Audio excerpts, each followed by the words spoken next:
Pulse Awards will be marking their 5th edition soon, and this is after establishing themselves in 2021. So for the past years, they have allowed Kenyans a chance to recognize their artists, their creatives, their creators, their influencers and celebrities, and recognize them for the work they do. However, in recent days, Pulse Awards have only faced accusations, criticism and backlash. Pulse Awards are actually good at rate baiting. I'll give them that. I don't like them, but they are. Hii ni Pulse Awards. Mlileta award. Washindani sasa wanapigania kila mtu anataka kuwa kombe. Yaani mliona kuna mali pengine mnaweza eka Afrika.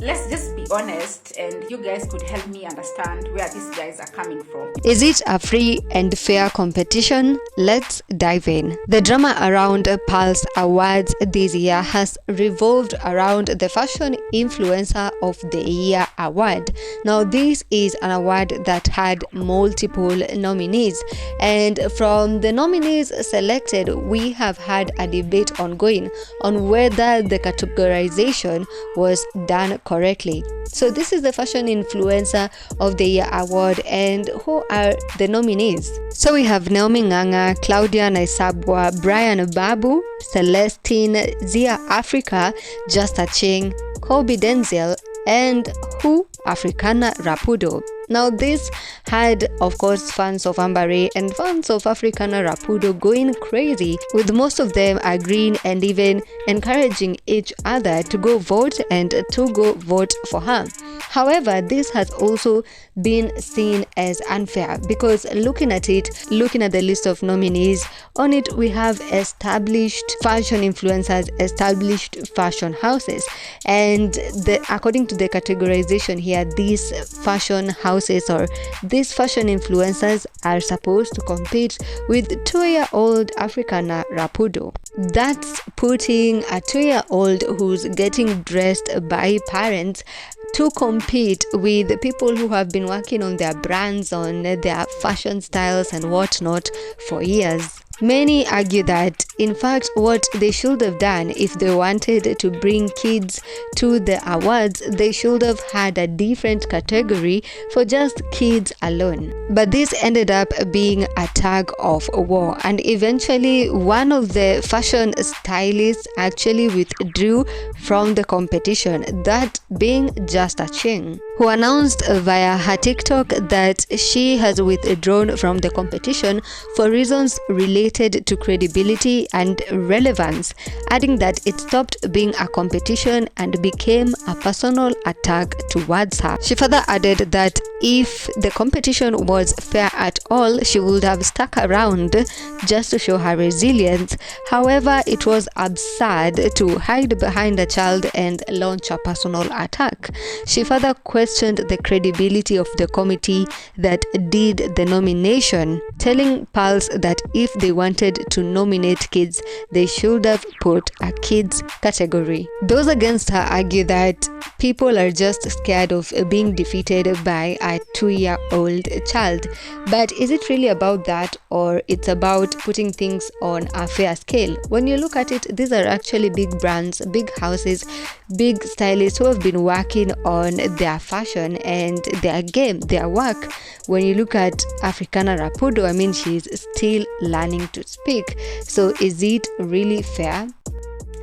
Let's just be honest, and you guys could help me understand where these guys are coming from. People were supporting Atana and trying to, bring her up against Just Achieng on the Pulse Award Fashion Influencer nomination category. Like, first of all, Atana doesn't dress herself, doesn't put those outfits together. So I don't understand why she is on that category, because everyone else on that category is an adult.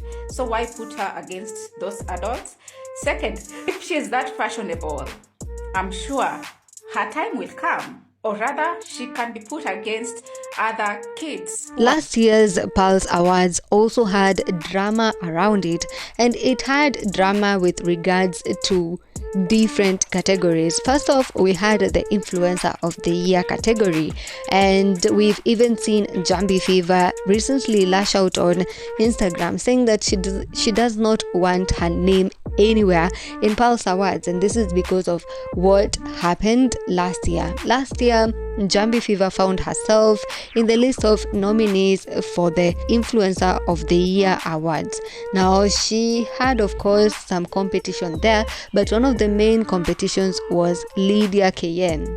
And the winner, Instagram Influencer of the Year, Lydia KM. Congratulations to Lydia KM, half of podcast TMI. Congratulations. Looking beautiful, beautiful, beautiful.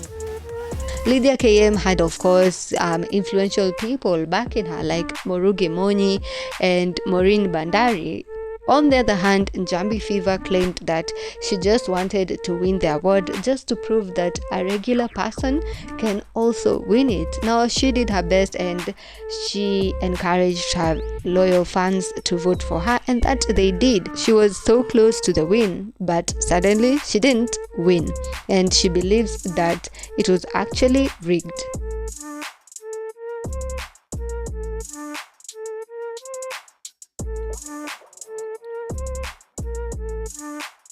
Last year, there was another case of people debating about Larry Madowo and Oga Obinna being on the same nomination list. And even Oga Obinna himself agreed that there was no way he could be in the same list with Larry Madowo, adding that Larry Madowo is way above him, and away from that, Larry Madowo does a completely different thing, like he's in a completely different field, and even proceeds to mention the people who would be put against him, like Dr. Ofweneke, Alex Mwakideu, people that do things along what Obinna is doing.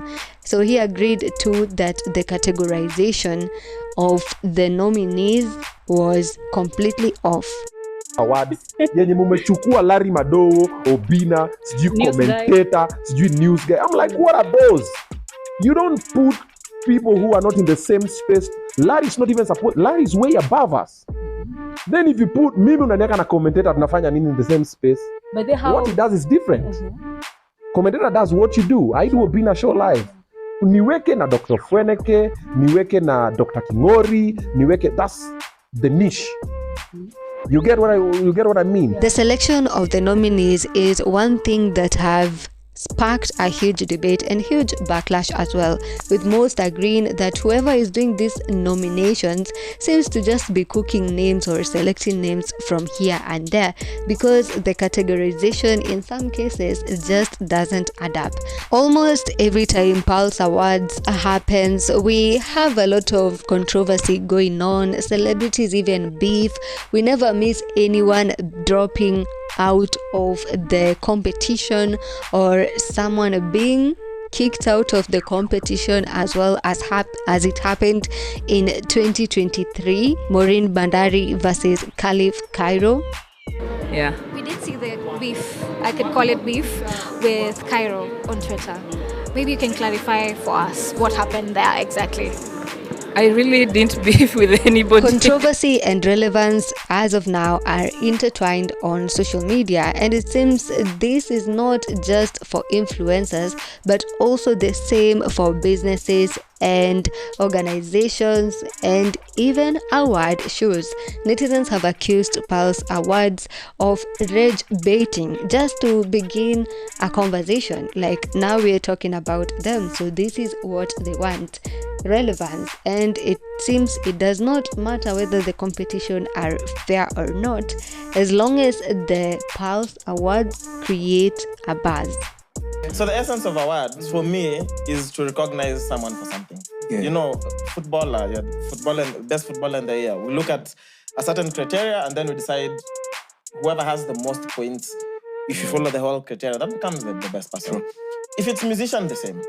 If it's whatever field it is the same. Whether it's in school, you have the most points across many subjects. You're the best student. So the essence for awards is to appreciate and acknowledge it. Exactly. So when you tell me now that we have to get the whole public to vote, these are the people to vote, then I'm like, what is the essence of that? At the end of the day, for them, it's a business. It's a business, bro. It's just the same way Energy does these auditions every time. They need talkability. They're like, MVPs, because now you want people to post you every day. Talk to us in the comment section. Let us know what you think about the drama that has been ongoing around Pulse Awards. Have you looked at the nominations? What do you think about them? Do you find them fair?